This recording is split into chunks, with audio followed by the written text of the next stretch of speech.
haven't heard much about your sister. You just have a sister, right? Yeah, she's I got a sister, 5 years older. You want to talk about your sister? Only if I have to. She's. She may watch this, so be nice. She and I. She was. The family story is that her first comment when they brought me home from the hospital, she's 5 years older, was, what do you want him for? And apparently, she never changed her mind really.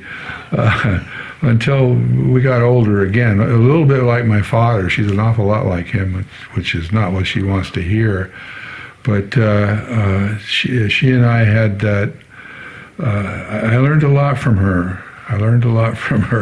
So let's, from the outset, let's pretend that she would actually be watching this, so that whatever you want to say, I'm not. Yeah. But it makes no difference. Okay.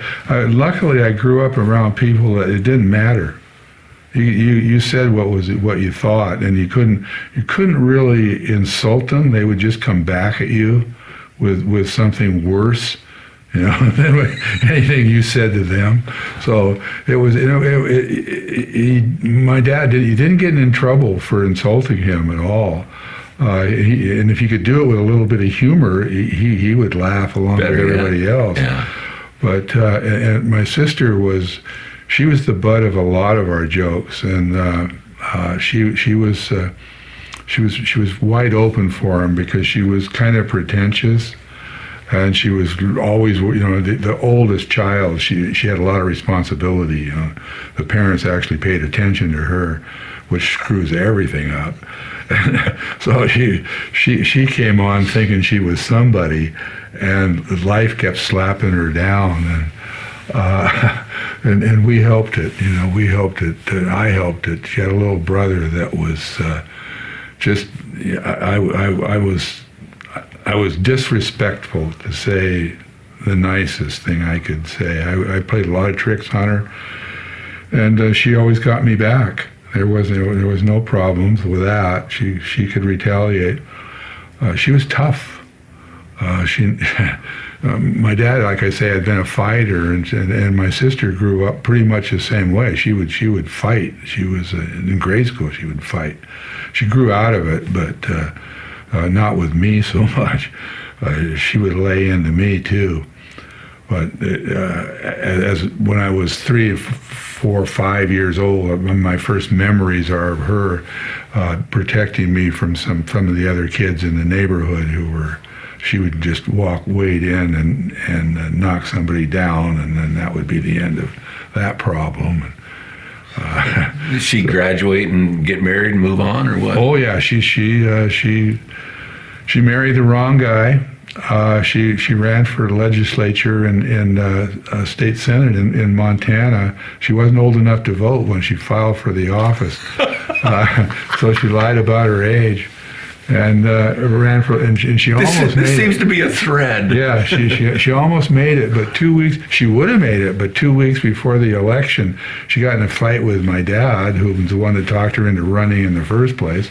It was his idea. He was the one that wanted to be the politician. He ran for Congress a couple of times, but she got in a fight with him and called up her boyfriend in Seattle, and he came over and got her, and they left. She left before the election, and the other guy, he just squeaked in. He just barely made it. He realized that he had gotten saved. He never ran again. She took him out. He was the other beer distributor in town. So and at that point we had a beer distributing ship going in town. I was a beer driver. I had a beer truck. I was 15. I had a beer truck full of beer, and I made these really long runs, and I'd get drunk and lose the truck. So let's finish your sister. Yeah. Okay. Where's she now? She's an opioid victim in Southern California. She spent her life nursing, psychiatric nursing mostly. In California? In California, on concrete floors. On what? Concrete floors. she's in her 80s now. Oh, so it she's on messed up her feet. Yeah, Yeah, a lot okay. of her back and such. She has a lot of physical trouble. She lives on $1,600 a month. And Is the husband, boyfriend gone? he's been gone forever. He's a whole nother work of art. Yeah. But they got divorced years and years ago. So she is, what do you mean, an opioid victim because they were treating her legs and then she just got hooked? became addicted to the opioids really fast. And she was one of the people, in the nursing, she went for that notion that they were non-addictive. And they're not non-addictive, and so she gets hooked on the opioids, and then the system solution has been to put them into these people into pain clinics who would draw them from the opioids that they addicted them to in the first place, and they do it in a pretty harsh manner. So she's had to go through opioid withdrawal. And then if she drank, she smoked some pot, which is medically legal in California, but not federally. So they threw her out of the opioid program. Oh, because she tested. Because she tested positive for pot. So she gets back into that, and she can't smoke pot, and then they tell her she can't drink. So she can't, and here she is, this person that, her later life, she's is really very difficult. And it's a system from the beginning that's caused her problems. Yeah. She did everything she was supposed to do. She went to school, got a master's degree. Yeah. She's worked as a single mother. She raised 3 kids, and she's living in pretty bad circumstances.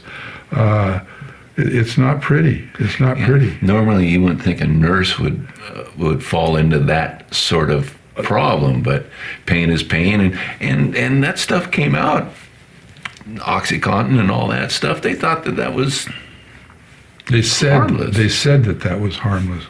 They knew better, Yeah. and anybody that was paying attention knew better. It was the same with the tranquilizers, as far back as Milltown. Those things are highly addictive, and it's never really been talked about very much, but they just simply changed the drug as time went on. Milltown went out of fashion. They started another one, Equinel, Thorazine. These things start coming on as ways of controlling people, and pretty soon it's just a new thing. And then the oxycodone addiction is just a new addiction from an old system. While they're trying to stamp out marijuana,